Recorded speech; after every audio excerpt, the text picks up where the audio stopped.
Olá, leitores e agora também espectadores do Jornal Bem Paraná. Estamos aqui para um grande dia, um dia especial, no qual inauguramos o estúdio para podcasts e outras gravações do jornal, que está completando 40 anos em junho agora. A coordenação desse projeto é da Josiane Hitz. Hoje na apresentação estou eu, Rodolfo Kowalski, e na operação e produção temos a Luísa Mainardes e o Franklin de Freitas. E para essa nossa estreia trouxemos um dos grandes nomes do mundo jurídico, um dos grandes nomes do mundo da lei e da filosofia jurídica aqui no Brasil, o professor e doutor Lênin Streck, um nome que está mais uma vez aparecendo aí entre os cotados para assumir uma cadeira no Supremo Tribunal Federal. O professor Lênin Streck, ele é professor universitário, tem doutorado, pós-doutorado em Direito, e ele é também procurador de Justiça aposentado, atuou quase 30 anos no Ministério Público do Rio Grande do Sul. Seja muito bem-vindo, professor Lênin. Opa, muito obrigado Rodolfo, e para poder falar com um imenso público, né? Porque hoje, com a proliferação, né, de mídias, uma fala ela é multiplicada e pode-se falar facilmente para 100, 200 mil pessoas em um espaço de alguns dias, né? Isso é uma coisa fascinante. E, professor, a gente tem tido aí o assunto do momento, um dos assuntos do momento, tem sido justamente a questão aí da dança das cadeiras, a troca de algumas cadeiras aí no Supremo Tribunal Federal. Como que estão sendo aí as conversas nesse momento? Já chegou alguma coisa para o senhor? Que o senhor sempre aparece como um dos nomes mais bem cotados aí para um lugar na nossa Suprema Corte, né? Bom, Rodolfo, é perfeitamente natural assim, e não vou fazer nenhuma demagogia, né, ou fazer uma espécie assim de falsa modéstia quando se fala nesse assunto, depois de tantos anos de trabalho, de escrever mais de 65, 66, não sei mais quantos livros são, escrevi tantos livros que eu já não sei quantos são, 360 artigos em qualis, esses qualificados, né, com double review, quando as pessoas, os pares analisam, no Brasil e no estrangeiro, e ser o jurista mais citado, né, na América Latina na área da filosofia do direito, conforme recente pesquisa, e no Brasil, no top 5 no direito público, eu penso que é absolutamente normal, talvez não só por isso, mas também pela minha questão da luta pela democracia, né? Porque a luta nós denunciamos e no início foram poucos, né? No início cabíamos fazendo uma metáfora, no início cabíamos num Volkswagen, num Fusca, depois numa Kombi, depois num ônibus, e depois fomos fazendo uma frota de ônibus das pessoas que se deram conta do desastre que seria, e que quase foi, a Lava Jato e tudo aquilo que estava ao redor disso, né? Então, essa luta, me parece, ou seja, o que fizeram as pessoas indicadas hoje para o STF, ou faladas, o que fizeram nos verões passados, é muito importante em termos de democracia e posições sociais, etc. E também o que farão nos invernos próximos, que, ao que parece, serão bastante rigorosos, não é verdade? Então, eu vejo com muita naturalidade, né? O presidente é soberano. Desde 1891, o presidente da República indica quem ele achar mais conveniente. Um dos presidentes da República já indicou até um médico para o Supremo Tribunal, isso há muitos, e lá no início do século XX, né? Até nem foi aprovado. Naquela época, você indicava, o ministro tomava posse, depois o Senado aprovava ou não. E esse caso foi desaprovado depois, teve que voltar para casa, né? acho que ele tinha algumas dificuldades para lidar com o direito, né? Esse médico, né? Embora o habeas corpus seja um remédio heróico, né? Fazendo um ablaguezinho, uma brincadeira, mas o presidente é soberano, o presidente há de saber escolher, indicar o melhor nome, aquele que reúna, digamos, todos esses atributos, né? O notável saber jurídico, que não se sabe bem o que é muito difícil, ninguém tem um notoriômetro ou um notavelômetro que apite assim, digamos assim, média 90, esse cara tem notável saber jurídico, ninguém tem isso, e faz muito parte da sensibilidade política do nosso presidente da República, né? E vamos ver, quem cuida da Constituição é o Supremo Tribunal, e se uma coisa eu aprendi a fazer nesses anos todos é cuidar da Constituição. Eu sou conhecido no meio como Jurássico, ortodoxo, o Jurássico da Constituição, né? Então, os, os do direito sabem bem o que é ser jurássico e saber cuidar da Constituição, né? Então, isso, E eu levo isso muito a sério. já houve algum tipo de diálogo, seja com o presidente ou com algum de seus interlocutores? Não, com interlocutores, sim, com o presidente, não, né? Se o presidente deixasse, se o presidente consultasse alguns, alguns que são nominados, né? Seria muito interessante, porque a pessoa podia dizer para o presidente o que ele pensa sobre o assunto, né? Mas é muito raro que o presidente converse com as. O presidente tem muita coisa para fazer também, né? Mas se o presidente quisesse falar sobre o assunto, claro que com muito gosto, né?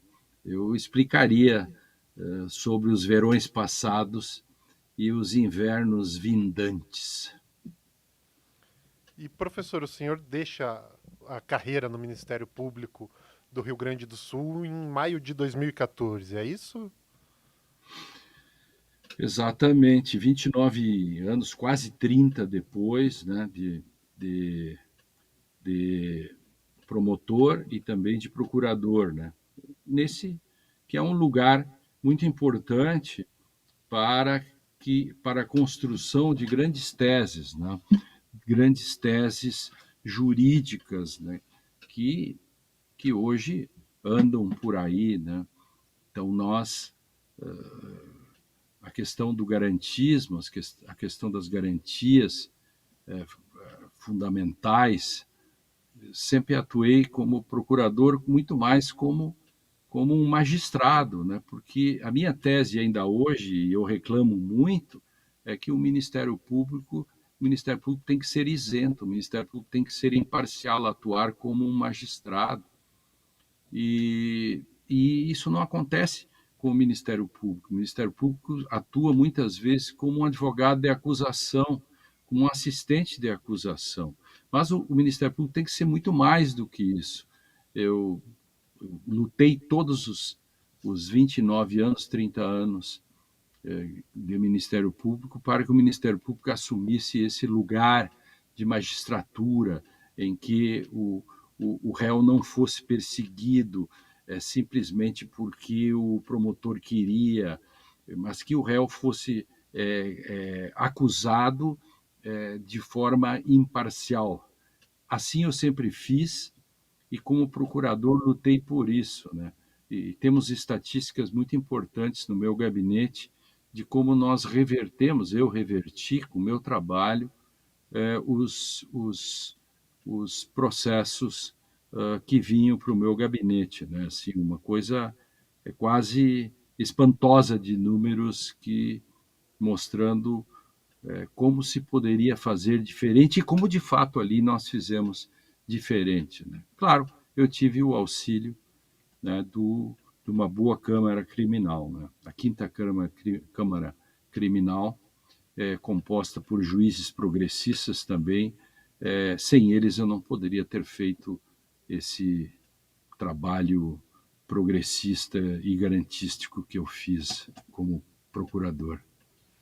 E como que foi para o senhor acompanhar que o senhor se aposenta em maio de 2014 e nesses últimos meses de atuação como procurador, a Lava Jato já vinha dando seus primeiros passos, né? Foram os 2 primeiros meses, 3 primeiros meses ali da Operação Lava Jato. Como que era naquele momento, digamos, o clima dentro do próprio Ministério Público, por mais que a Lava Jato fosse do Ministério Público Federal, mas acabou colocando, de certa forma, em evidência o Ministério Público como um todo.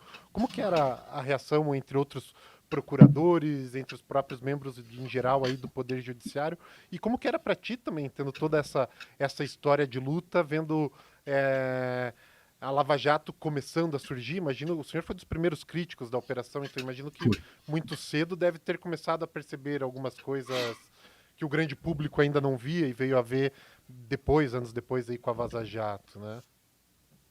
Perfeito, Rodolfo. Veja, quando veio o Mensalão, eu escrevi um artigo à época, né, e que o direito seria antes do Mensalão e depois do Mensalão. Ali eu apontava aquilo que mais tarde foi se efetivando.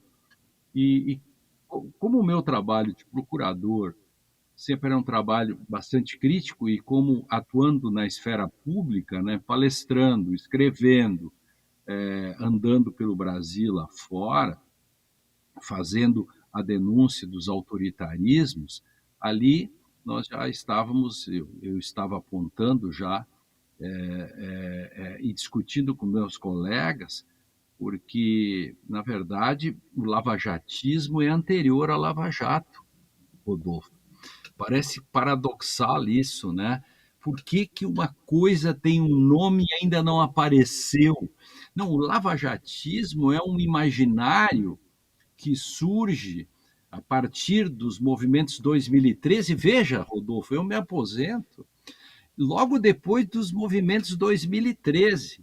E os movimentos 2013, eu tenho textos escritos sobre isso, em que eu apontava que ali estava o ovo da serpente das possibilidades do fascismo no Brasil. E as pessoas enlouqueceu, não pode ser isso. E logo depois, Rodolfo, logo depois, veja, 2014 surge a Lava Jato e gera aquela simpatia, por quê? Porque o lavajatismo anterior à Lava Jato. Quer dizer, toda a tempestade perfeita, já tinha nuvens, tudo pronto. 2015 eu faço um debate com o Sérgio Moro, Rodolfo, você sabia? Em abril ou março de 2015 eu faço um debate com o Sérgio Moro no IBCCRIM, um grande congresso para 2.000 pessoas, em que eu aponto e digo sobre os problemas do tipo do agir ativista, etc., do Sérgio Moro. Veja, nós estávamos falando 2013, 2014, 2015. 2015 o Fusca, né, já tinha a sua lotação ali, né? Pedro Serrano, eu e mais alguns, claro. E depois se junta o grupo Prerrogativa, né? Depois o Prerrogativa é uma formação depois, mas aí nós juntamos forças para denunciar isto que... E aí vem o grande problema. Ali, o que, que nós apontávamos? Nós apontávamos o perigo de que nós queríamos salvar a própria política, não só o direito, porque nós tínhamos convicção de que aquele ataque da Lava Jato era um ataque à política. E quando você fragiliza a política, você fragiliza, enfraquece as instituições. Uma democracia só se mantém com instituições firmes, porque senão vira populismo. O que é o populismo? Que é braço do fascismo.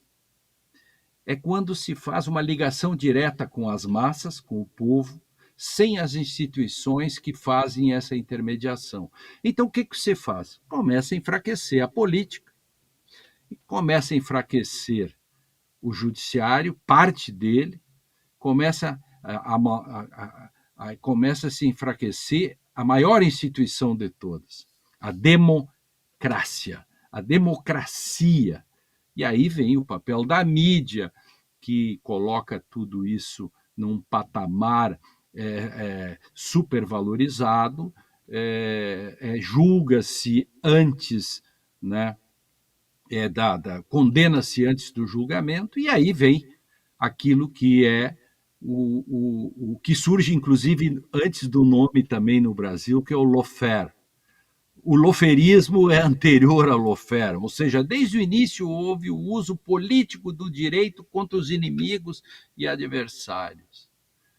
Todo aquilo que se descobriu depois na Lava Jato e que, de algum modo, nem tudo nós sabíamos, mas alguma coisa nós intuíamos, alguma coisa nós sabíamos que daria errado.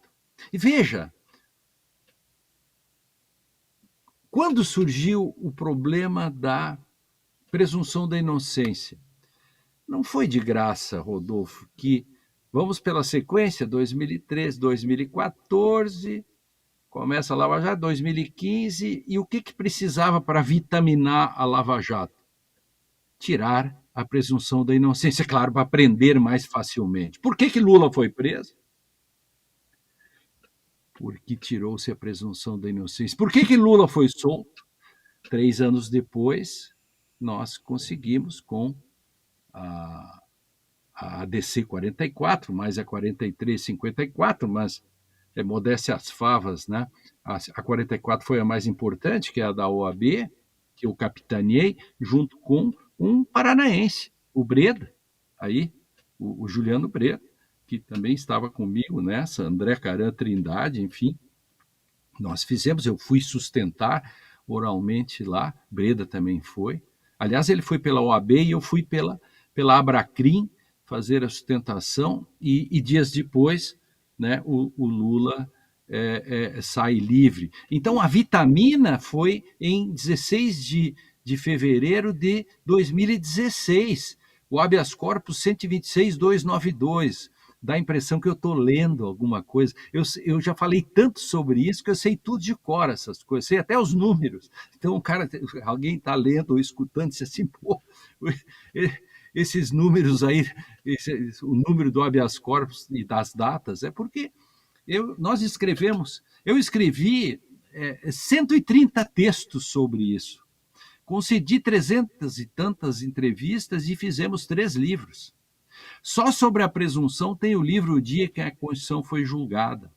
E também temos sobre suspeição do Moro, que é o segundo aspecto nisso tudo. Veja como isso é um conjunto de coisas importantes que as futuras gerações têm que saber como essas coisas se colocam e de como uma coisa sempre tem relação com outra.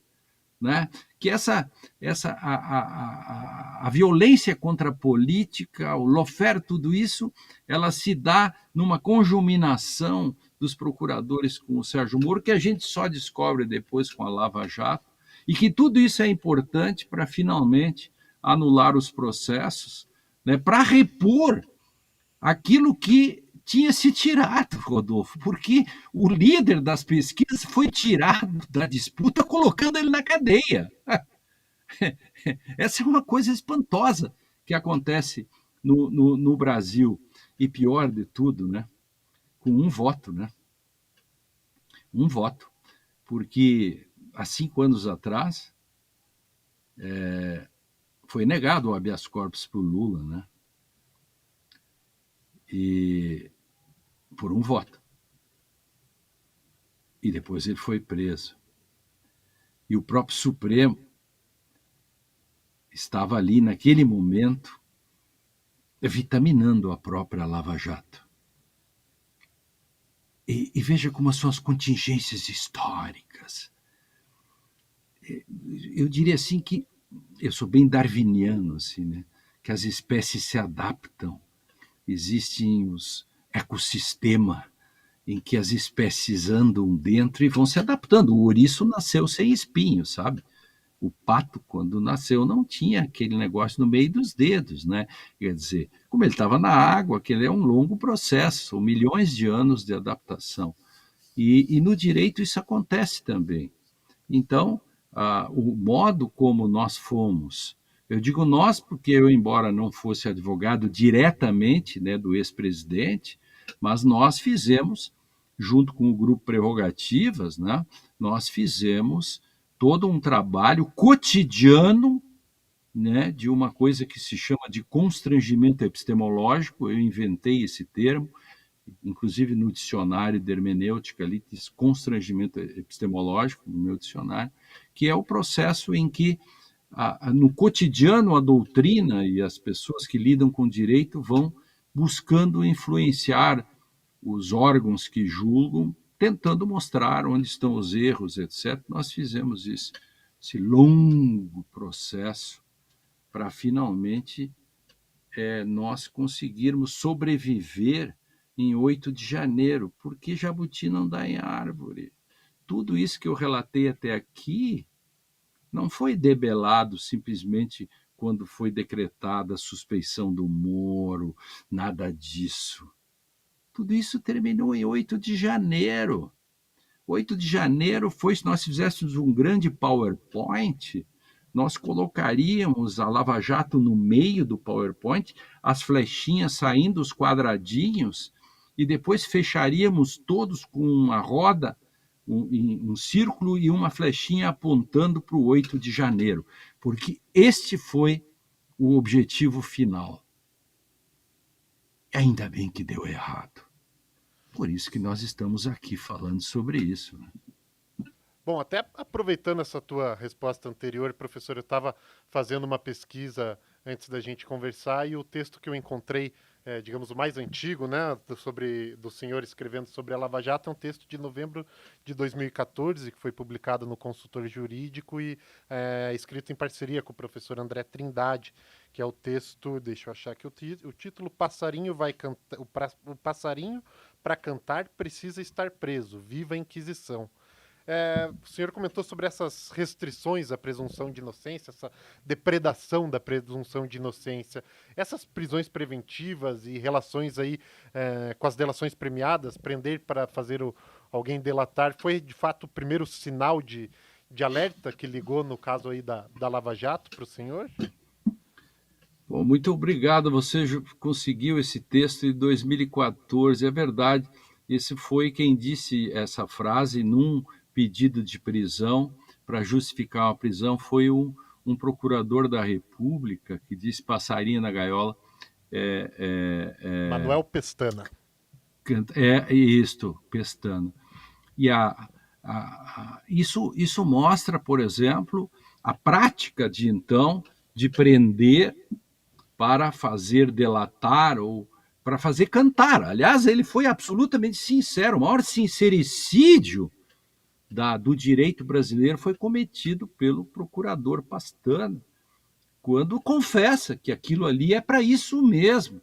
Quer dizer, veja como essas coisas acontecem. E a degeneração, o direito degenerado no Brasil, né? Dá para escrever muitos livros sobre isso. Existe toda uma história que alguns alemães, como morreu há pouco tempo, Michael Stolleis, fala sobre o direito degenerado. O problema é que ele vai ele vai sendo fagocitado. Né? O direito é fagocitado pela política e pelas injunções morais dos atores. Então, ele vai se enfraquecendo. Né? Há aquilo que de algum modo também, outro alemão, Bernd Ritters, esse está vivo, ele fala de Heimliche Revolution, quer dizer, há uma revolução secreta que é feita pelo próprio judiciário, corroendo, né, o sentido da lei. Então, aí ele mesmo diz, e esse foi o trabalho que nós fizemos, junto com o grupo Prerrogativas, fortemente, que está inclusive na introdução dos livros que a gente escreveu sobre tudo isso, que é um próprio texto do Bernd Ritters, que chama Die unbegrenzte Auslegung, que é uma interpretação não limitada ou não constrangida, que ele mostra que, e veja como isso é importante, Rodolfo, o nazismo cresce na Alemanha e se instaura e ele mostra que faltou o papel do direito, o papel da doutrina em apontar. Então, veja, quando você me perguntava, bem no início da nossa entrevista, sobre como era vista a Operação Lava Jato pelo Judiciário e pelos meus colegas do Ministério Público, todos eram apaixonados pela Lava Jato. Os fins justificariam os meios. O procurador Pastana diz isso, passarinho na gaiola, ele justifica a prisão porque a prisão é boa para que a pessoa faça a delação, que, aliás, era o grande, entre aspas, método de investigação da Lava Jato. E a delação, inclusive, se tornou muito premiada para muita gente. E aí, além disso, criou-se aí um problema econômico, porque a Lava Jato produziu esse rombo econômico com os acordos de leniência pelos quais as empresas tiveram que pagar algo pelos seus diretores, como se as empresas fossem entidades que você encontrasse na rua e disse, muito prazer, eu sou a Petrobras. Não, Petrobras é uma empresa. Os homens que trabalham na Petrobras, se tinham feito atos de corrupção, tinham que ser punidos, mas não a empresa, e assim por diante. E isso aconteceu pelo Brasil afora, empresas foram quebradas, e hoje ainda estão com dificuldades financeiras, porque nós pensamos no Brasil em acordos de leniência como se as empresas fossem criminosas. Né? Imagina, a Boeing teve todo aquele problema nos Estados Unidos e alguém pensou em quebrar, liquidar com a Boeing ou pegar os seus diretores. A Bosch e outras empresas na Alemanha. Então veja que essas coisas foram mal feitas no Brasil por quê? Pelo modo de lawfare. Aí e Paraná sabe bem o que é isso, né? Tem um museu e tudo isso, mostrando o que é o lawfare, o uso político do direito, uma espécie de guerra híbrida que se trava em que o direito é a ferramenta, e aí se cria o grande paradoxo. O poder é contido pelo direito, mas se o direito é usado para exercer o poder, não há mais direito.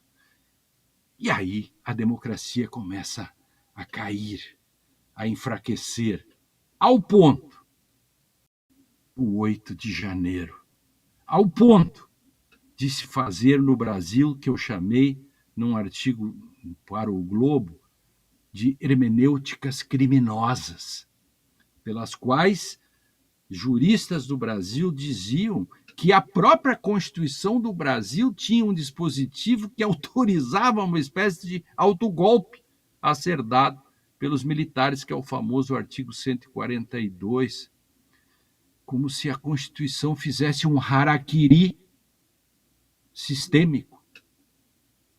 Seria a primeira Constituição do mundo que conteria um dispositivo, um botão de autoimplosão, onde está escrito todo poder emana do povo, estaria todo poder emana dos militares, porque eles poderiam dar o autogolpe. Veja, e o resultado disso, isso não fica só nisso, Rodolfo. Milhares de radialistas pelo Brasil afora, jornalistas e jornaleiros, espalharam a tese. E por isso que as pessoas saíram na rua. Isso ainda tem que ser investigado tudo. Por que as pessoas saíram na rua, na frente dos quartéis e pedindo até para os ETs que invadissem e que dessem iluminação para as Forças Armadas tomarem o poder? Por quê? Porque as pessoas foram incentivadas criminosamente, artigo 286 do Código Penal, foram incentivadas, instigadas a pedir golpe militar. Por isso que o 8 de janeiro não surpreende. Tudo isso ainda está por ser esclarecido. E por isso tudo é que eu quero dizer que isso faz parte hoje da minha história pessoal. E digo isso com muito orgulho. Eu hoje sou muito mais um testemunho, uma testemunha, porque posso falar sobre algo no qual eu estive metido desde o início até o pescoço.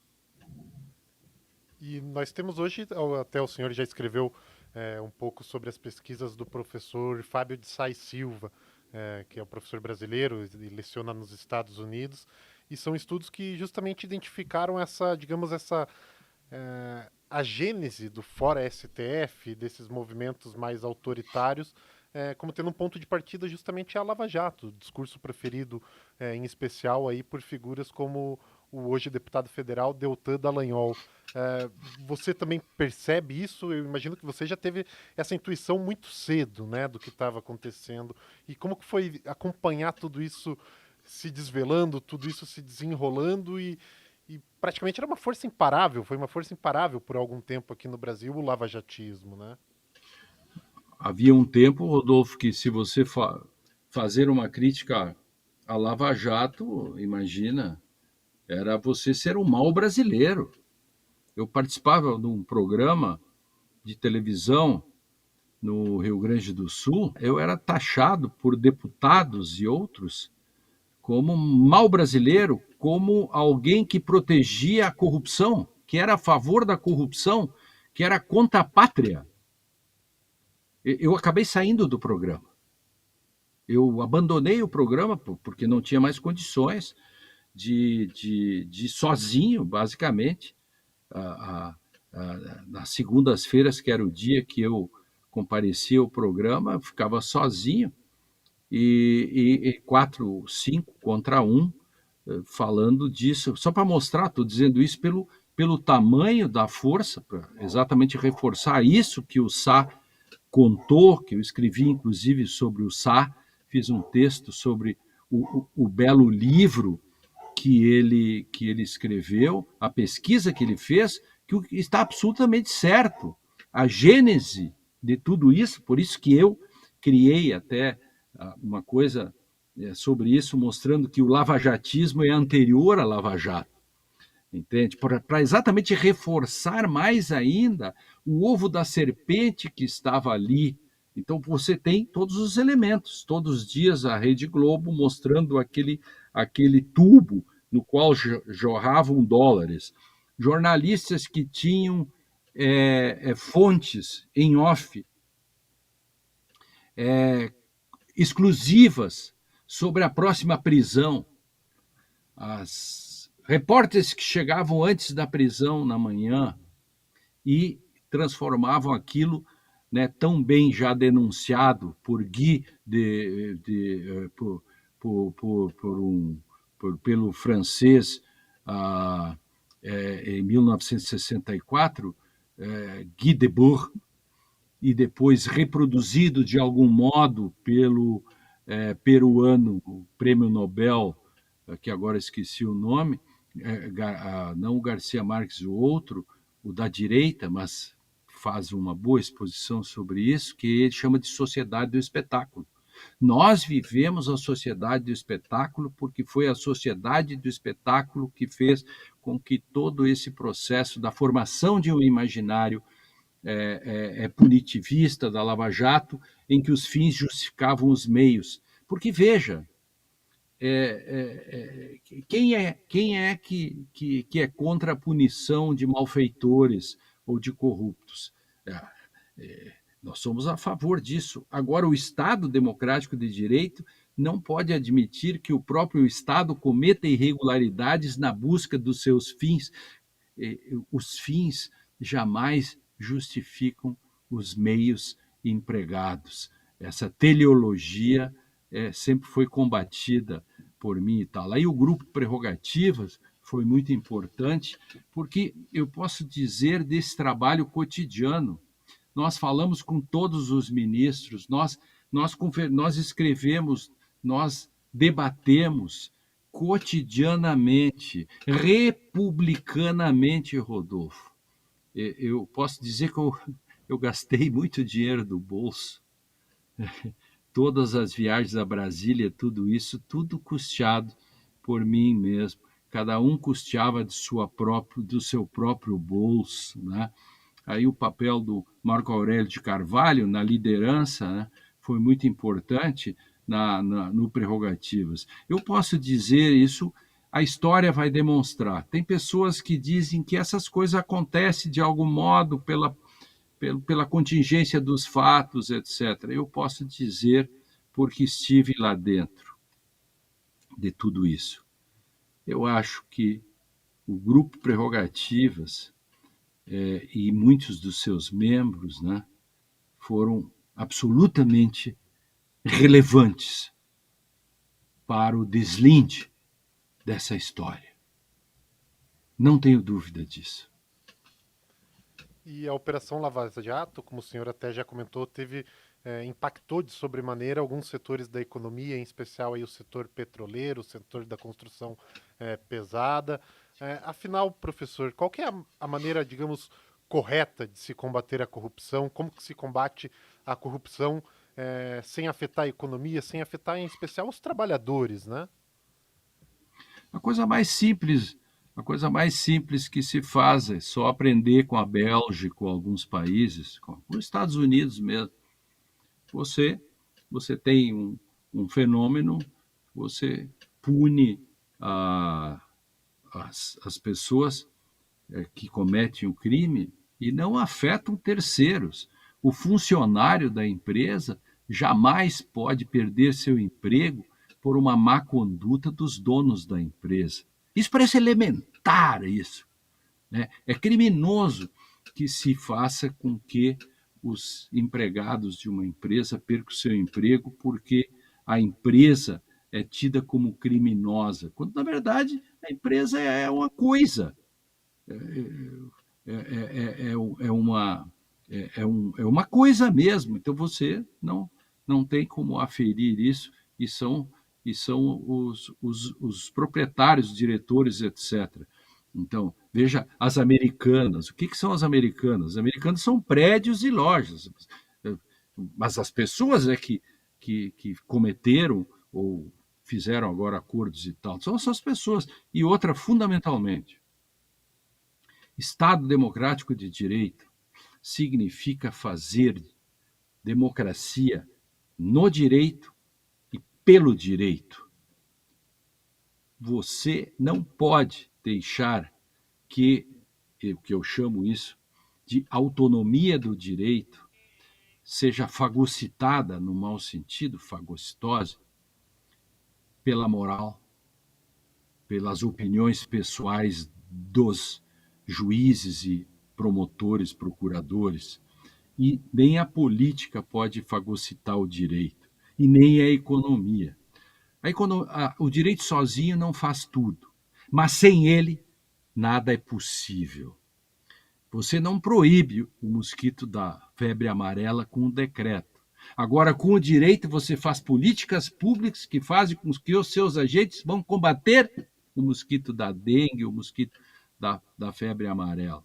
Então, uma coisa fundamental no Brasil que nós precisamos aprender para o futuro.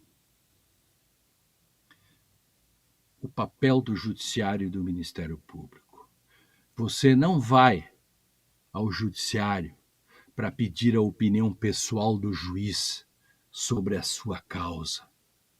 Você vai ao Judiciário pedir que o juiz lhe diga o que o direito tem numa estrutura feita na polis, na esfera pública, para dizer para você tem ou não tem direito. É isso. No Brasil, nós temos o contrário. As pessoas acham, né? E os juízes mesmo, enfim, o Poder Judiciário como um todo, acha que ele decide, que é dele a decisão, que ele decide conforme a consciência dele. Mas e se a consciência dele for contra o que diz a lei? Ele julga contra a lei? Então, é isso que nós precisamos saber, qual é o grau de autonomia do direito e por que juízos morais não podem valer mais que o direito. Se a moral corrige o direito, minha pergunta fundamental é: quem corrige a moral? É irrespondível essa questão. E desde todos os escândalos aí que vieram à tona relacionados à Operação Lava Jato, Operação Spoofing, a série de reportagens da Vaza Jato, o senhor notou alguma transformação nesse funcionamento do direito do nosso sistema jurídico ou as coisas persistem, permanecem como eram? Rodolfo, a sua pergunta é de 1 milhão de códigos. Perfeita. Veja, muito pouco. Mudou pouco até agora. Ainda tem muito, muito, muito por fazer. Primeiro, a gente precisa ter muito claro que falta. Primeiro, entender por que aconteceu. Por que isso aí aconteceu? Desse modo, etc. Nós precisamos mudar o ensino jurídico urgente. As faculdades de direito hoje são um criatório de reacionários. Um criatório de reacionários. De pessoas que odeiam a Constituição. Sim, eu escrevo no Conjuro e vejo ali xingamentos contra a Constituição. Fossem médicos, estariam fazendo passeatas contra antibióticos. Então, precisamos mudar o ensino jurídico. Se você me perguntar o quê, uma coisa muito simples, não posso explicar aqui, eu sirvo numa frase. Ensinar direito. Então, brincando, ensinar direito o direito. Ponto. Essa é a primeira coisa. Faculdade de Direito ensina direito. Nós não estamos fazendo isso. Segundo, nós precisamos mudar os concursos públicos, que aos poucos foram transformados em quiz shows. Né? Hoje existe aí uma indústria de cursinhos, etc., que bom para eles, cada um faz suas coisas, cada um se dá bem nas coisas. Eu não tenho nada, não sou fiscal de renda alheia. Só quero dizer que o Estado também tem que ter, digamos assim, o seu olhar sobre o que ele quer das carreiras públicas. Então, hoje existem cursos e livros chamados Lei Seca. Apareceu assim, curso Lei Seca. Eu achei que era um negócio de álcool, né? Não, Lei Seca as pessoas ensinam a como decorar. Você acredita nisso, Rodolfo? Cursos que ensinam as pessoas a decorar a lei, letra da lei. porque os concursos perguntam coisas secas da lei. Gente, isso é uma coisa do século XIX. Nós estamos no ano 2023, acabamos de sobreviver a um golpe de Estado. Então temos que trocar, mudar os concursos. Eu já fiz tantas sugestões, até ao ministro, ao atual governo, já mandei as minhas sugestões. Podemos falar isso num outro momento com mais detalhes. E precisamos também reformar. O Judiciário precisa de uma reforma e o Ministério Público também, para falar apenas desses, porque como é que ele precisa. Não vou entrar em detalhes, apenas uma questão que é importante. A reforma de 2004 do governo Lula, ela empoderou os tribunais e deu-lhes um poder normativo muito grande. Então, hoje, os tribunais do Brasil, os tribunais superiores, eles legislam. Então, o direito é, fundamentalmente, a gente chama isso de realismo jurídico na teoria do direito. O direito acaba sendo o que os tribunais dizem que é. Então, há uma jurisprudencialização do direito. Então, são 3 coisas mínimas que nós precisamos fazer para responder a tua pergunta. Se eu estou dizendo tudo isso, é para dizer, na resposta à sua pergunta, de que não mudou muito até agora. Nem porque as pessoas queiram ou não queiram, mas há uma coisa maior que a estrutura, né? Entendeu? As pessoas que estão nos seus cargos, eles aprenderam assim, fizeram assim. Aqui eu não estou fulanizando, e fazer nenhuma acusação, se ele é bom ou mal. Não, é uma coisa maior. Eu quero que as pessoas entendam que essa é uma questão estrutural muito maior. É disso que se trata. E o senhor comentou ainda no comecinho da nossa conversa sobre um embate, um debate que teve com o então juiz Sérgio Moro em 2015. Como que foi esse embate? O senhor já conhecia anteriormente Sérgio Moro? Foi o seu primeiro encontro com ele justamente aquele? Sobre o que vocês trataram? E como que foi a reação também do próprio público do IBC Crim? A maioria até ficava do lado garantístico meu e tal, porque ali era um público de advogados criminalistas, né? Mas muitos ainda não tinham entendido a fundo, né, qual era o papel do Sérgio Moro, incensado por todos. Ele era um superstar, meu querido. Ele era um superstar. Chegava nos lugares com segurança e tudo, um superstar. Eu me recordo, E inclusive, aproveitando esse comentário sobre o Superstar, aqui em Curitiba eu fui na pré-estreia do, do filme A Lei é para Todos, Polícia Federal, A Lei é para Todos, e tinha até um tapete vermelho pro Dr. pronto. Moro e a esposa dele quando eles estavam chegando ao cinema. Querido Rodolfo, aí você queria o quê no Brasil, né? É muito difícil isso. Isso é um processo que encalacrou, né? Isso grudou. Isso é um longo. O processo de desintoxicação do Brasil vai demorar muito tempo. Por isso que eu falei antes da reforma a ser feita. Nós nem vamos ter tempo aqui de falar sobre redes sociais e outras coisas que a gente acho que vai até ter que deixar para um outro momento. Mas sobre o debate com o Sérgio Moro, claro que não vou, eu vou contar apenas um pequeno detalhe assim, que no direito a gente tem uma coisa,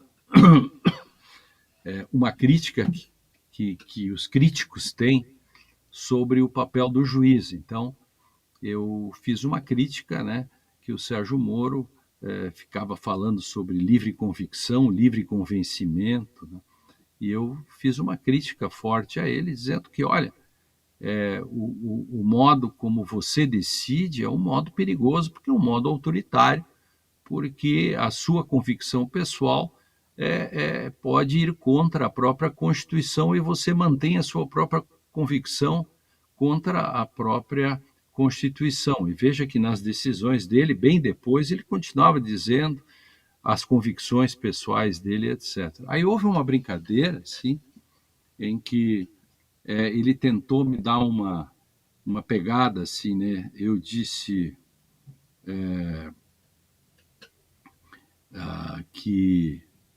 que o juiz não podia ter livre convencimento, porque isso não tinha nada a ver com a democracia, né? Aliás, no Código de Processo Civil, que é 2015, eu teve uma emenda minha tirando a palavra livre do artigo 371 do Código. Bom, não importa. Aí eu disse, o livre convencimento, não pode o juiz. Aí ele tentou me cortar e disse, o professor não sabe que o livre convencimento veio como uma vantagem para superar a prova tarifada, que é uma questão complexa assim do direito, que prova tarifada era lá da Revolução Francesa e outras coisas. E então ele quis, e eu disse para ele, já vou dizer uma coisa para você. Com juízes como você e do modo como você decide, eu prefiro um juiz lá dos tempos da prova tarifada, se me entende a ironia. Ou seja, eu, contra juízes como que decidem como você, eu prefiro os originalistas americanos. Eu prefiro um conservador como Antonin Scalia, que era um originalista. É claro que eu estava fazendo uma ironia com relação àquilo que a gente chama de textualismo no direito, mas eu apenas queria dizer que quando os juízes decidem como querem, e o caso dele é mais forte de todos, a democracia entra em perigo. E disse isso lá em março, abril de 2015, Rodolfo. E, infelizmente, eu acertei. E é curioso, inclusive, né, professor, porque agora que o doutor Sérgio Moro está numa posição que não é mais a de julgador, e sim a de quem vai ser julgado, parece que ele quer justamente um juiz que não é o que ele foi, né? É, o, o, essa é a grande história do juiz do Tolstói, do Ivan Illich, que era um juiz que depois ele tratava as pessoas de um modo e quando ele adoece, ele vê como que ele é tratado num hospital. Então, o Sérgio Moro quer todas as garantias, coisas que ele não dava para os outros nos seus processos, né?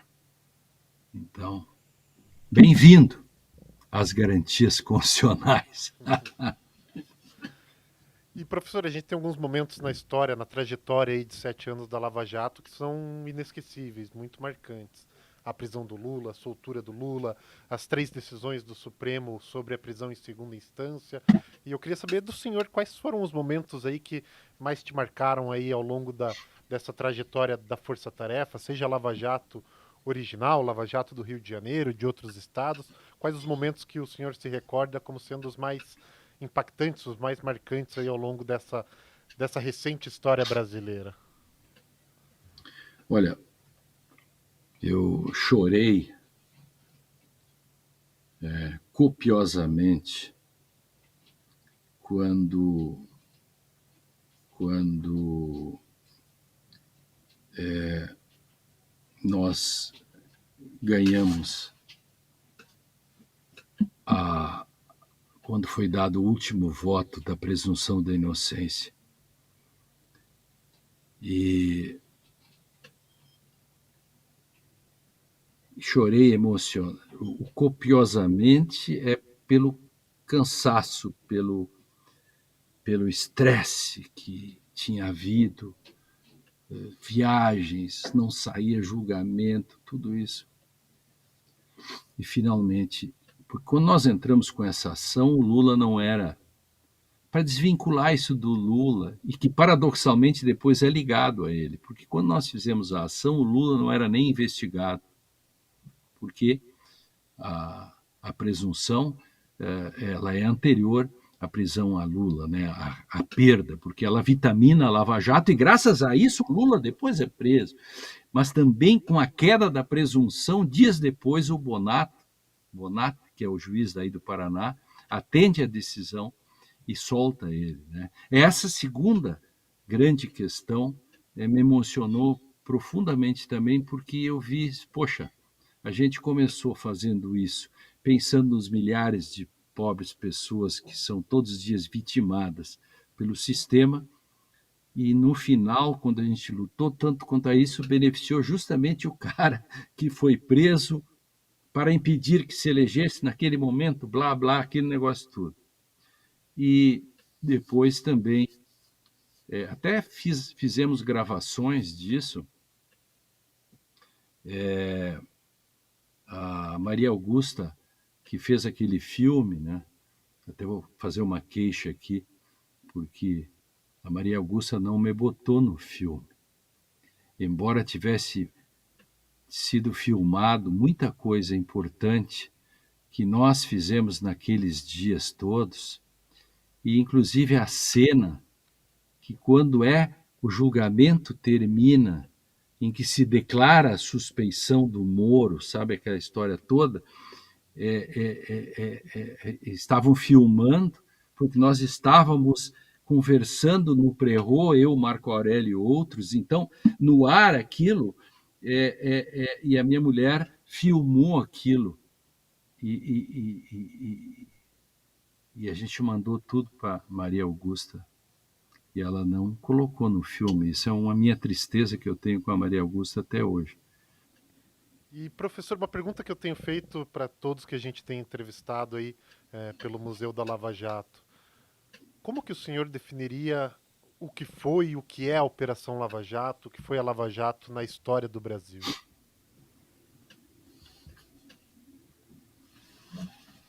Foi uma a Lava Jato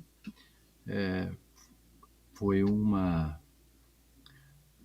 projeto de poder que não tem nada de inovador.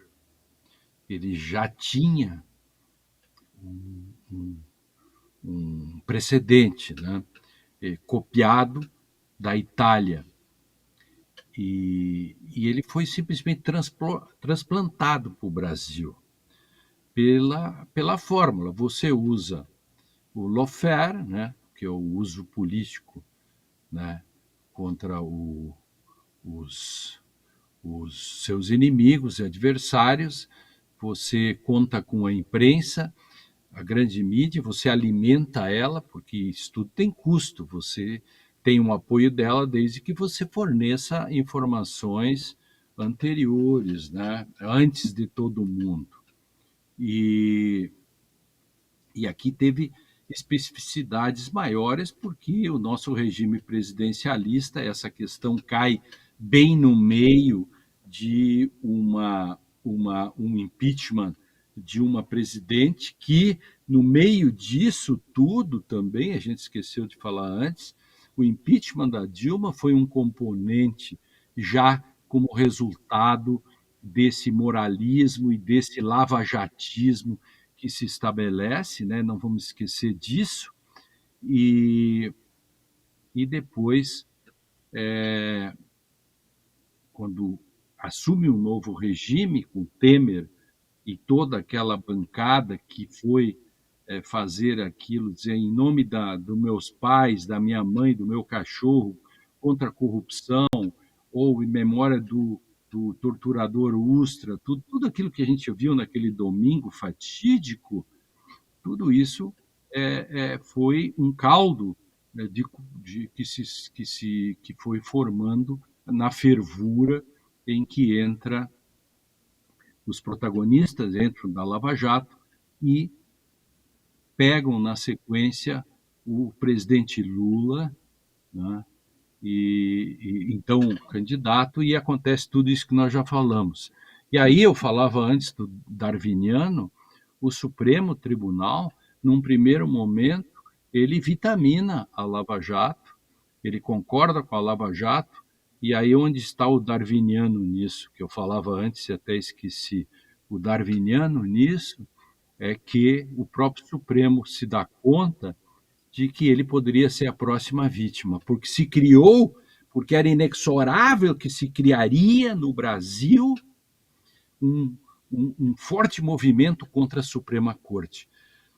Principalmente se a Suprema Corte em algum momento começasse a resistir. E aí o que aconteceu?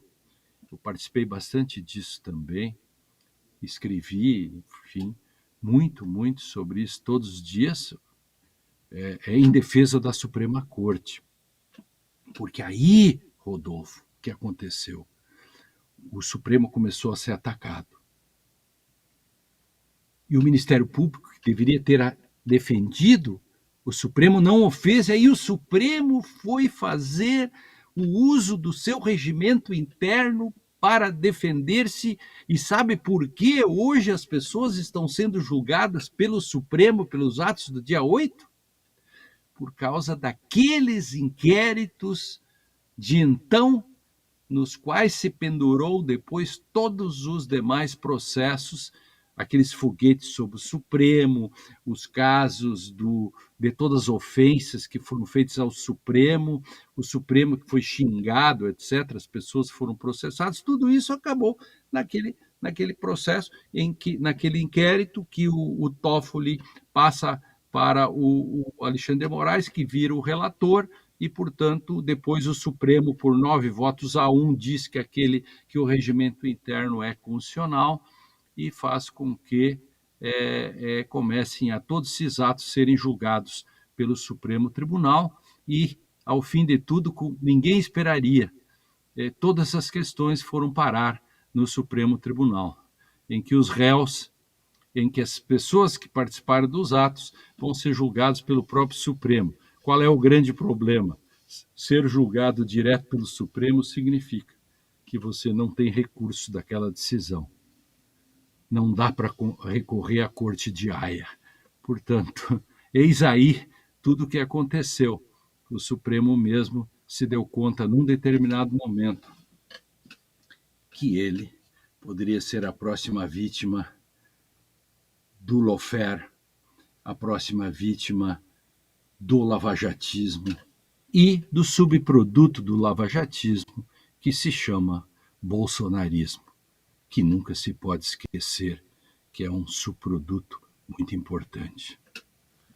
E já encaminhando também a nossa conversa para o fim, professor, depois do 8 de janeiro, a gente já pode dizer que a democracia brasileira está garantida? Quais são os próximos desafios aí que o senhor vislumbra para a nossa política, para o nosso sistema jurídico, as coisas que vamos ter que enfrentar aí nos próximos tempos?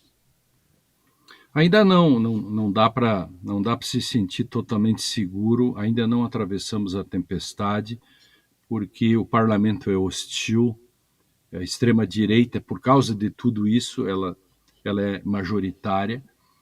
Então, as instituições, elas precisam dar respostas das mínimas coisas. Acho que urgentemente aqueles casos de Manaus têm que ser processados e condenados duramente naqueles episódios de Manaus. Agora, a resposta que o Supremo vai dar com relação a esses episódios do dia 8 tem que ser duros, tem que ser expeditos, dar as garantias para os réus, por óbvio, mas tem que cumprir a lei, tem que fazer as reformas necessárias e tem que fazer ainda muita coisa com relação aos próprios episódios. Acho que ainda tem muita dívida por saldar, que é, por exemplo, toda a pequena imprensa, ou parte da imprensa, espalhada pelo interior do país e nas capitais, e você sabe bem disso, dos radialistas, jornalistas e jornaleiros que ficaram falando todo o tempo da intervenção militar. E isso vitaminou as pessoas que foram, de fato, no dia 8 de outubro. Essas pessoas ainda não foram punidas. Eu acho que esses elementos externos, objetivos, devem ser sinais que devem ser comunicados à sociedade. A sociedade brasileira tem que ser comunicada pelas instituições de que elas estão providenciando o futuro, porque elas entenderam bem o passado, administram o presente e vão proteger o futuro. Perfeito, então, Dr. Lênin Streck. Queria agradecer mais uma vez pela entrevista e esperamos voltar a conversar em breve aí com o senhor. Muito obrigado pela participação aí nessa nossa inauguração do podcast aí do Bem Paraná, nessa entrevista em parceria com o Museu da Lava Jato. Um grande abraço.